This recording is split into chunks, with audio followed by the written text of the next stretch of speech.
بسم اللہ الرحمن الرحیم۔ السلام علیکم۔ پیغمبر یوسف علیہ السلام آخری حصہ۔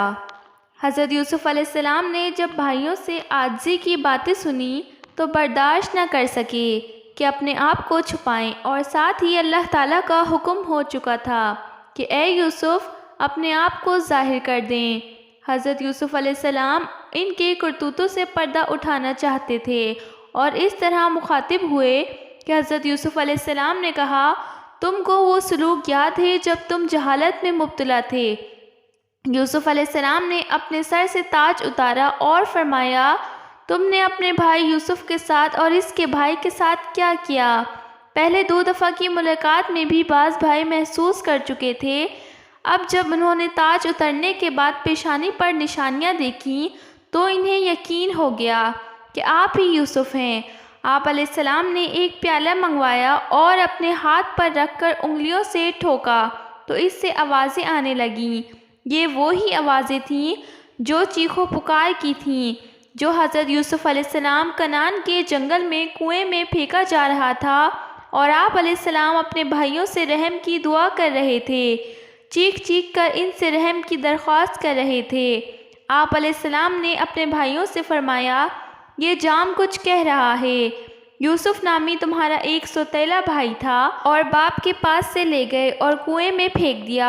پھر آپ علیہ السلام نے انگلی ماری اور کان لگا کر فرمایا، یہ پیالہ کہہ رہا ہے کہ تم اس کے کرتے پر جھوٹا خون لگا کر باپ کے سامنے آئے اور کہا آپ کے لڑکے کو بھیڑیے نے کھا لیا ہے۔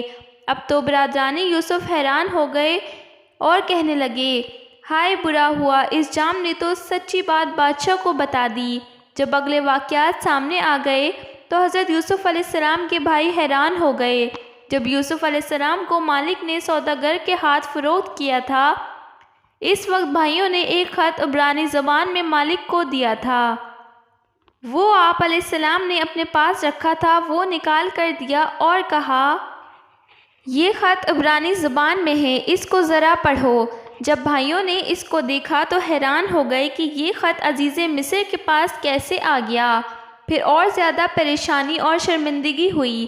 حضرت یوسف علیہ السلام کو اپنے والدین اپنے اہل و عیال کی پریشانی سے عاجزانہ، دردمندانہ درخواست اور نازمندانہ طلب اور مجبور کن حالات بیان کیے تو حضرت یوسف علیہ السلام کا دل بھر آیا، ضبط نہ ہو سکا کہ اپنے آپ کو چھپاتے۔ پھر فرمایا، کیوں تم نے اپنے بھائی یوسف علیہ السلام کے ساتھ یہ سلوک کیا تھا جب تم جاہل تھے؟ اب حیران و پریشان شاہی دربار میں کھڑے عزیز مصر سے باتیں ہو رہی تھیں، کیونکہ حضرت یوسف علیہ السلام کا طرز و انداز دوسری طرح نظر آ رہا تھا اور سمجھ گئے کہ کہیں یہ یوسف ہی نہ ہوں، اس لیے کہنے لگے کہ آپ واقعی یوسف ہیں؟ جواب میں فرمایا، میں یوسف ہوں، اور بھائیوں کے پاس سوائے ندامت اور شرمندگی کے کچھ اور نہ رہا۔ حضرت یوسف علیہ السلام کے ساتھ بدسلوکی کا منظر آنکھوں کے سامنے آ گیا، جو کنویں میں پھینکا اور جو ظلم و ستم کیے، یہ سب یاد آ گیا۔ اب سب بھائی نہایت ہی شرمندہ ہوئے اور اپنے گناہوں پر تہہ دل سے نادم ہوئے اور آپ علیہ السلام کو اور بزرگی کا اقرار کیا کہ واقعی صورت و سیرت دونوں کے اعتبار سے آپ علیہ السلام ہم پر فوقیت رکھتے تھے۔ حضرت یوسف علیہ السلام نے اس موقع پر اپنے بھائیوں سے کچھ نہ کہا اور بھائیوں نے شرمندگی سے سر نیچے کر دیا اور اپنی خطا کا اقرار کیا۔ حضرت یوسف علیہ السلام نے ان سب کو معاف کر دیا۔ حضرت یوسف علیہ السلام نے کہا، آج کے بعد یہ خطا کبھی یاد نہ کراؤں گا۔ حضرت یوسف علیہ السلام نے پھر گھر کا حال معلوم کیا۔ بھائیوں نے کہا، ابا جی آپ کے غم میں رو رو کر بینائی کھو چکے ہیں۔ آپ علیہ السلام نے کہا، میری قمیض لے جاؤ اور ابا جان کے چہرے پر ڈال دینا، انشاءاللہ ان کی بینائی واپس آ جائے گی۔ پھر تمام گھر والوں کو لے کر میرے پاس مصر آ جاؤ۔ ادھر یہ قافلہ مصر روانہ ہوا، ادھر اللہ نے حضرت یوسف علیہ السلام کی خوشبو والد کو پہنچا دی۔ جب آپ علیہ السلام کو خوشبو آئی تو قافلہ 80 میل آپ علیہ السلام سے دور تھا۔ پھر یوسف علیہ السلام کا کرتا آپ کے چہرے پر ڈالا، اسی وقت ان کی بینائی لوٹ آئی اور اپنے بیٹوں سے کہنے لگے کہ کیا میں نے تم سے نہیں کہا تھا کہ جو باتیں خدا کی طرف سے ہیں میں جانتا ہوں۔ آپ علیہ السلام کے بیٹے اپنی خطا کا اقرار کر کے سخت نادم ہوئے اور سجدے میں گر گئے اور ابا جی سے استغفار کرنے لگے۔ ابا جان نے جواب دیا، مجھے اس سے انکار نہیں اور مجھے اپنے رب سے امید ہے کہ وہ تمہاری خطائیں معاف کر دے گا، کیونکہ وہ بخشش کرنے والا بڑا مہربان ہے۔ والد صاحب نے کہا، میں اپنے رب سے بخشش کی دعا کروں گا، بے شک وہ بخشنے والا ہے۔ حضرت یعقوب علیہ السلام کی تمام اولاد چھوٹے بڑے سب مل کر 70 آدمی تھے۔ ان سب کے لیے سواریاں حضرت یوسف علیہ السلام نے بھیجی تھیں۔ سب سواریوں پر مصر روانہ ہو گئے۔ حضرت یوسف علیہ السلام نے کنعان سے لے کر ہر منزل ضیافت کا انتظام کیا ہوا تھا۔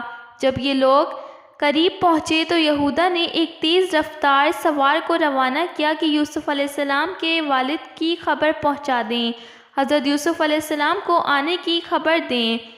ملک بن ریان کو بھی خبر دے دی۔ حضرت یوسف علیہ السلام کمال حشمت سے استقبال کے لیے آگے آئے۔ حضرت یعقوب علیہ السلام کی نظر جب شاہی سواری پر پڑی تو یہودا سے کہا کہ شاید ملک بن ریان کی آمد ہے۔ یہودا نے کہا، یہ آپ کا فرزند سعادت مند حضرت یوسف علیہ السلام ہیں۔ اور حضرت یعقوب علیہ السلام گھوڑے سے اترے اور یہودا کے کاندھے پر ہاتھ رکھ کر روانہ ہوئے۔ ادھر سے حضرت یوسف علیہ السلام کی نظر جب یہودا پر پڑی اور والد محترم جلال نظر آئے تو گھوڑے سے اترے اور بادشاہی مصر بھی پیدل چلنے لگے۔ حضرت یوسف علیہ السلام اپنے والد محترم کو پہنچ گئے۔ حضرت یعقوب علیہ السلام حضرت یوسف علیہ السلام کو سینے سے لگا لیا اور اس قدر روئے کہ دونوں باپ بیٹے بے ہوش ہو گئے۔ پھر تخت پر بٹھایا اور تعظیمی سجدہ کیا۔ حضرت یوسف علیہ السلام کے تمام افراد مصر میں داخل ہو گئے۔ ان کا شان سے استقبال ہوا۔